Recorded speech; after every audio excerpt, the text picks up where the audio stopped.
Hey, Randy Weinstein here. This is episode 2 of the Harp Tone on the iPhone series. Once again, I'll be woodshedding a blues-influenced arrangement of the melody of a blues-friendly ballad. This time up, it's Willow Weep For Me in the key of G, played on a chromatic harmonica, tuned to the key of C, major. As in episode 1, I will also be exploring what kind of tone I can get by plugging a mic into the iPhone, playing my harp through that mic, and running the signal through various audio apps on the iPhone. Back in episode 1, I settled for what I'll call an enhanced acoustic sound. This time, I go for what I'll call a moderately dirty sound, where the octaves and double stops sound a bit like the sonic equivalent of molten lava, and single notes get fattened up with a bit more sustain. One of the phone apps I'm using is an amp modeler called Bias 2.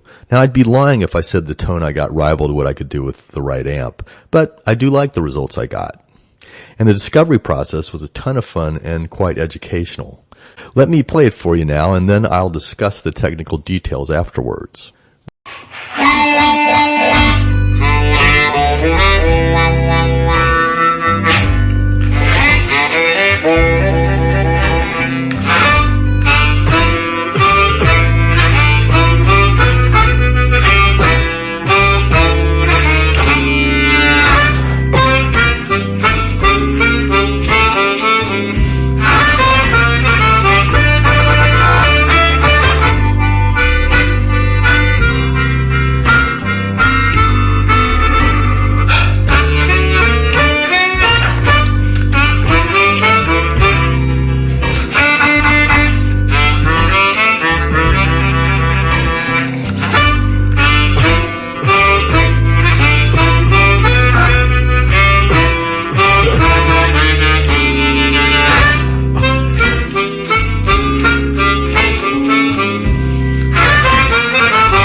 Recall in episode 1 I provided a full description of the signal chain starting with me, Randy Weinstein, chromatic harmonica player, all the way through to the output from the mixed destination channel.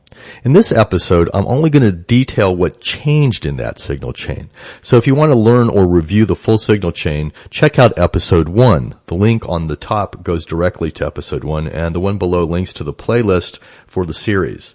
Both those links are also provided in both the YouTube and Facebook posts.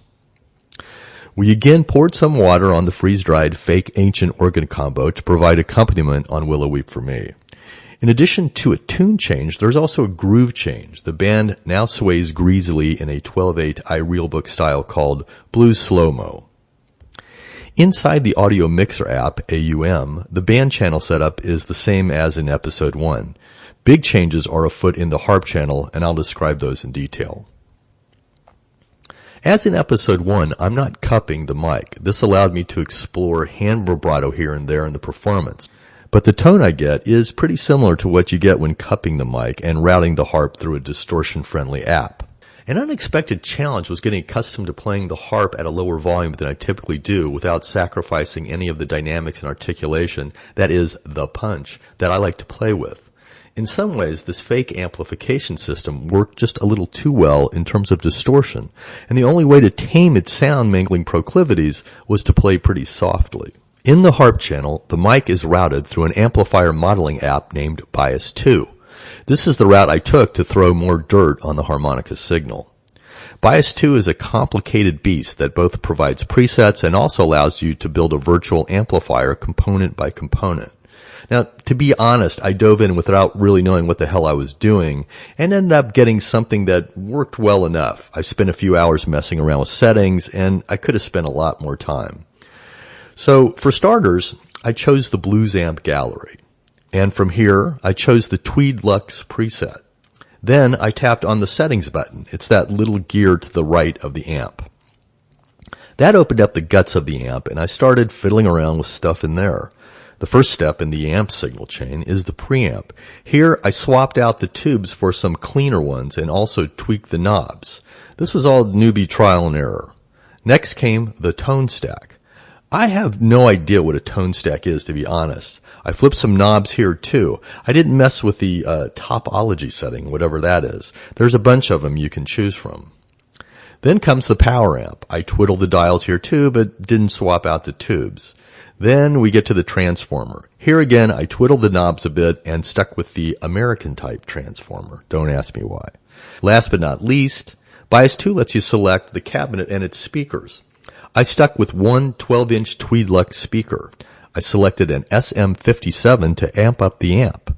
You can set up to 2 mics in front of the amp and can position them as well. So let me reiterate, this was by no means a systematic process. I could have spent several more hours figuring out how to do this more efficiently and that more effectively, but I didn't. And I can't say this is the best configuration I could have designed for the signal processing I want to accomplish, but it was the one that seemed to work the best at the time. So to make a long story short, this setup turned out to be a keeper. And fortunately, Bias 2 allows you to save setups for future use. You can even share them on a forum.